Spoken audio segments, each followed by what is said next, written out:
All right, so I don't know if any of you have heard, but recently, Pete Hegseth, an American author, former television personality, former National Guard officer, and now the current United States Secretary of Defense, or what is now called the Secretary of War, recently announced that 20 U.S. soldiers who massacred hundreds of Lakota, including women and children, should keep their medals of honor. For those of you who don't know, and of course we'll cover more later in the video, the Wounded Knee Massacre happened on December 29th, 1890, when U.S. 7th Cavalry surrounded a Lakota Sioux camp at Wounded Knee Creek in South Dakota and opened fire, killing 250 to 300 men, women, and children, mostly unarmed. After this, 20 Medals of Honor, the nation's highest military award, were given to soldiers that took part in this slaughter. Yeah, under my direction, we're making it clear without hesitation that the soldiers who fought in the Battle of Wounded Knee in 1890 will keep their medals. And we're making it clear that they deserve those medals. This decision is now final, and their place in our nation's history is no longer up for debate. We salute their memory, we honor their service, and we will never forget what they did. Yeah, this is all part of the new Trump administration's attempt to not rewrite history. Now, we've seen the same thing with Trump ordering the, quote, improper ideology being taken out of the Smithsonian's African American History Museum, restoring Confederate monuments, all that crap. So, you know what? I've personally decided something. I want to join the Trump administration, and I want to be the Secretary of War. I want Pete Hegseth's job. So, you know what, Pete? I'll do you one better. On March 11th, 2012, U.S. Army Staff Sergeant Robert Bales left his post at Camp Bellambi and launched a brutal killing spree in two villages of the Panjwai district in the Kandahar province, Afghanistan. Armed with night vision goggles and concealed under traditional Afghan clothing, Bales entered homes and systematically murdered 16 civilians, including 9 children and several women, while wounding 6 others. 11 members of a single family were executed. Their bodies were shot, stabbed, and burned in their home. Witnesses described horrifying scenes, and you could even find pictures of this massacre as children were dragged by their hair, shot in the mouth, and a woman beaten against a wall, and entire households were reduced to ashes. Robert Bales would simply return to base and surrendered without resistance, telling fellow soldiers, quote, "I did it." The massacre unfolded against a backdrop of mounting tensions between Afghan civilians and U.S. forces, and only weeks before, relations were inflamed by U.S. troops burning Korans at Bagram Air Base and a video showing Marines urinating on Taliban corpses. The aftermath of this event reverberated both Afghanistan and the United States, as Afghan President Hamid Karzai condemned the attack as intentional murder and demanded U.S. troops withdraw from village areas, while furious citizens, of course, staged protests, carrying the charred remains of blankets as symbols of the dead. Bales would ultimately plead guilty to 16 counts of premeditated murder in 2013, sparing himself the death penalty, and was sentenced to life without parole, and he remains incarcerated to this day. But you know what? This may be a hot take, and call me old-fashioned, but Robert Bales, I believe we should award you the Medal of Honor. In 2004, we'd see the Abu Ghraib scandal erupt when there would be published photographs of U.S. soldiers taunting, beating, and sexually humiliating Iraqi detainees inside cell blocks 1A and 1B of the former Saddam-era prison, which was run by the U.S. Army's 800th MP Brigade. What came into view wasn't just cruelty, as this included torture methods, stress positions, sleep deprivation, dogs, rape, and sexual assault, and the killing and post-mortem desecration of detainees. The Bush administration framed the abuses as isolated misconduct by a few guards, but international organizations would describe a wider pattern spanning Iraq, Afghanistan, and Guantanamo. And the Department of Defense would end up removing 17 personnel from duty, and 11 low-ranking soldiers would be court-martialed between 2004 and 2006. Public apologies from President Bush and SecDef Rumsfeld acknowledged the abuse, but emphasized they were, quote, a few bad apples, even as additional photos and videos that you could all view for yourself showed broader, repeated mistreatment, that being beatings, dog attacks, forced nudity, sexual humiliation, threats, and deaths in custody. This in turn would ignite debates over, quote, enhanced interrogation, which we've talked about many times before. Yeah, and the prison itself would be closed in 2014. But you know what?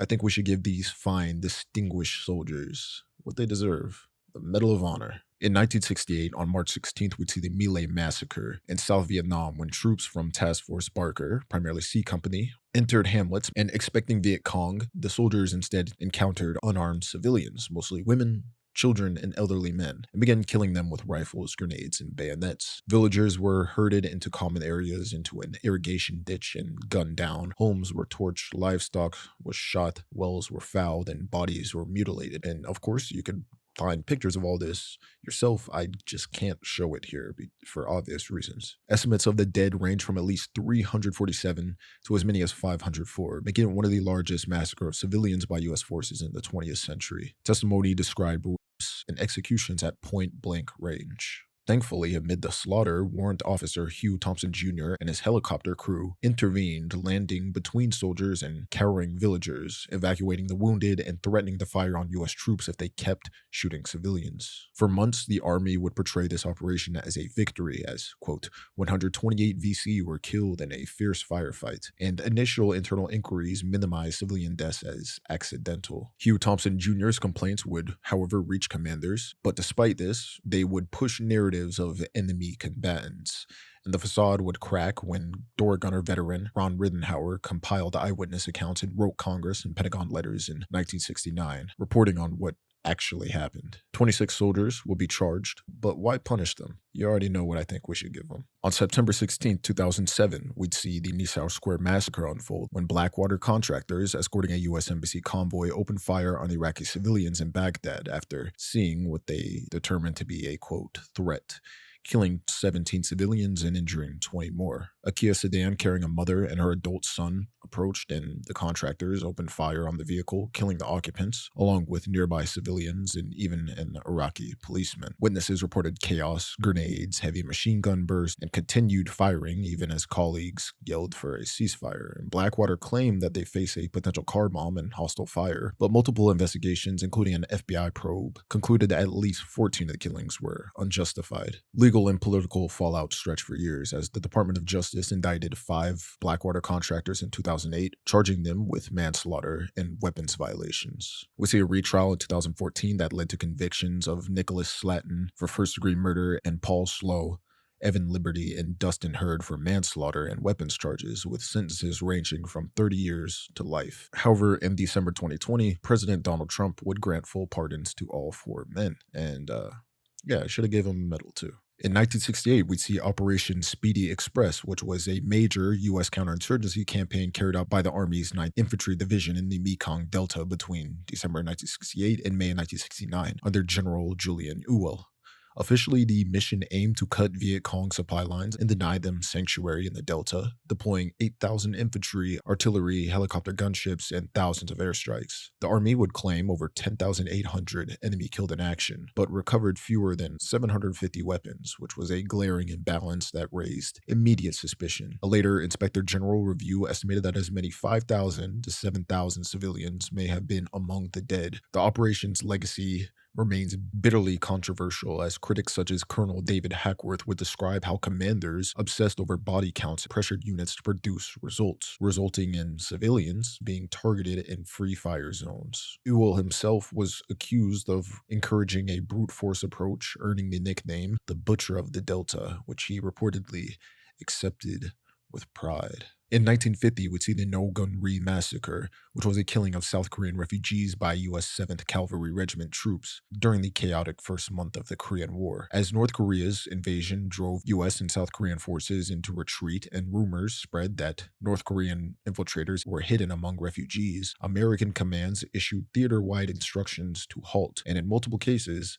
open fire on approaching civilian groups. On July 26, after U.S. troops funneled hundreds of villagers from Chulgok-ri and Imke-ri and elsewhere off the road and onto nearby rail tracks, these people were massacred by machine gun fire, rifles, mortars, and artillery across roughly 60 hours. Eyewitness veterans and survivors described searchlights, pot shots, and bursts. Children drank from streams reddened with blood, and attempts to escape drew fire. A 2001 U.S. Army inquiry acknowledged that U.S. forces killed a, quote, unknown number of civilians at No Gun Ri, but framed it as a tragic byproduct of war and denied deliberate orders to kill, and offered no apologies or compensation. However, President Bill Clinton would express deep regret and funded a memorial scholarship proposal. In 2005, we see the Haditha Massacre after an IED tore apart a Marine Humvee in the Iraqi city of Haditha, killing Lance Corporal Miguel Terrazas and injuring 2 others. In the immediate aftermath, Marines shot 5 unarmed men from a nearby taxi, and then, following an order to take a house, moved through 4 adjacent homes using grenades and close-range rifle fire, killing 19 more civilians, men,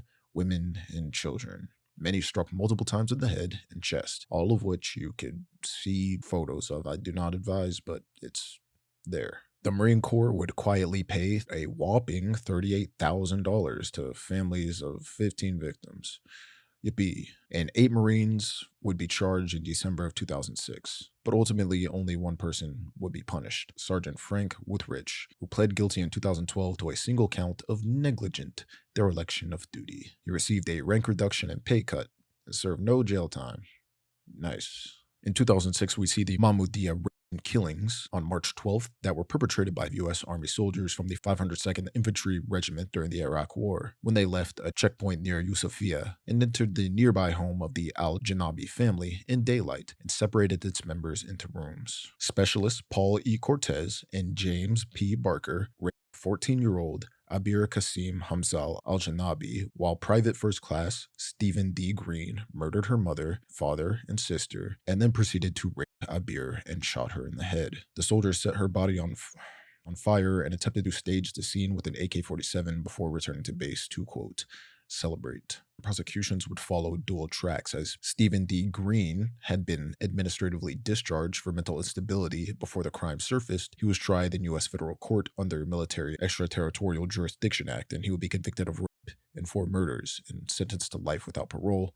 However, he died by suicide in 2014. Cortez would plead guilty in court-martial to rape, conspiracy, and 4 murders and receive 100 years. Barker would plead guilty to rape and murder and receive 90 years. And Jesse V. Spillman would be convicted of rape, conspiracy, housebreaking, and 4 counts of felony murder and sentenced to 110 years. And another soldier who did not participate in the killings received 27 months, a demotion, and a dishonorable discharge. In 1981, we'd see the El Mozote Massacre that unfolded on December 11th to December 12th, when El Salvador's U.S.-trained Atlecado Battalion swept into El Mozote and surrounding hamlets and executed more than 800 civilians. People were interrogated, tortured, and shot, while women and girls were murdered and children were slaughtered, and the entire village was burned down. Now, El Mozote itself had been known as neutral and largely evangelical, and residents had stayed there after assurances that they would be safe during this Salvadoran Civil War. However, this was not the case.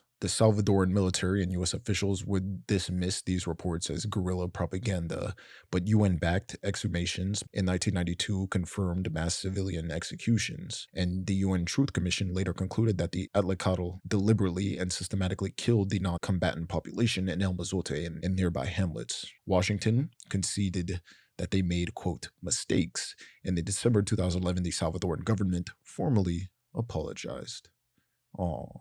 In 2015, on October 3rd, during the Battle of Kunduz, a U.S. Air Force AC-130U gunship repeatedly bombed a trauma hospital in Kunduz, Afghanistan, killing at least 42 doctors, staff, patients, and caretakers, and injuring more than 30 others. Despite the hospital's coordinates being shared and reconfirmed with warring parties days earlier, the strikes lasted nearly an hour and continued even after officials urgently contacted U.S. and Afghan authorities. Survivors described patients burning alive in their beds, staff decapitated or dismembered by shrapnel, and others shot from the air as they tried to escape the flaming compound.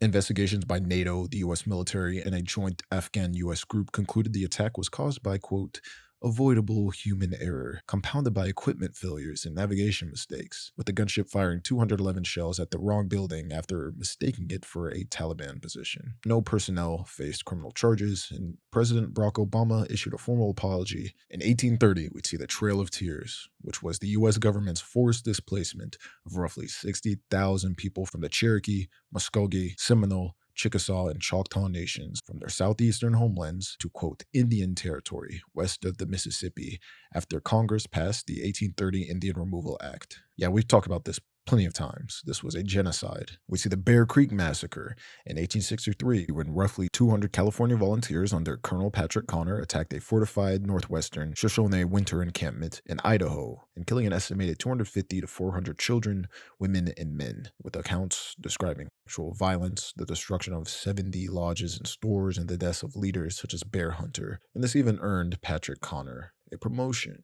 Yeah. In 1864, we'd also see the Sandy Creek Massacre when Colonel John M. Chivington's Colorado troops attacked a mostly peaceful Cheyenne Arapaho village camped under U.S. assurances of safety. Soldiers opened fire with rifles and howitzers, killing around 150 people, mostly women and children, and eyewitnesses described widespread mutilation and desecration of bodies. Though later inquiries would condemn the massacre as a foul and dastardly act, Chivington escaped punishment, but he was only so close to a medal. If only he would have been at Wounded Knee on December 29th, 1890, when the U.S. 7th Cavalry surrounded Spotted Elk's Minneconjou, Lakota, near Wounded Knee Creek on the Pine Ridge Reservation after being escorted there. Amid settler panic over the ghost dance and a grinding backdrop of land seizures, broken treaty rations, and near eradication of the bison, the regiment under Colonel James W. Forsyth moved to disarm roughly 120 Lakota men in a camp of around 350 people. During this tense search, a deaf man, Black Coyote,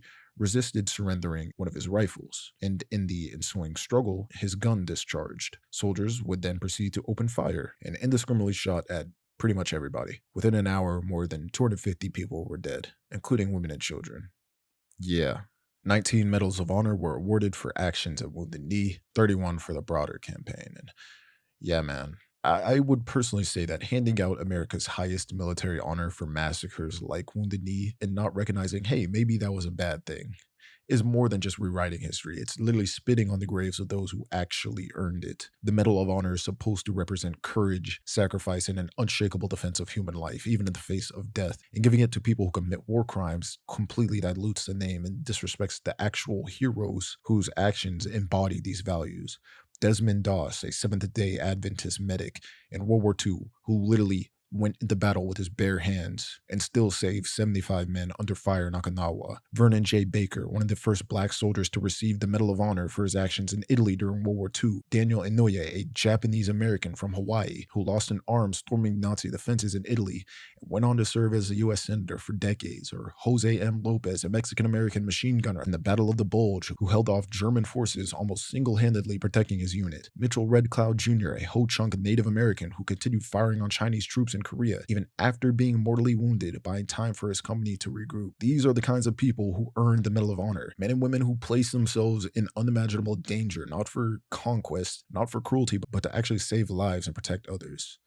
Like, I don't know.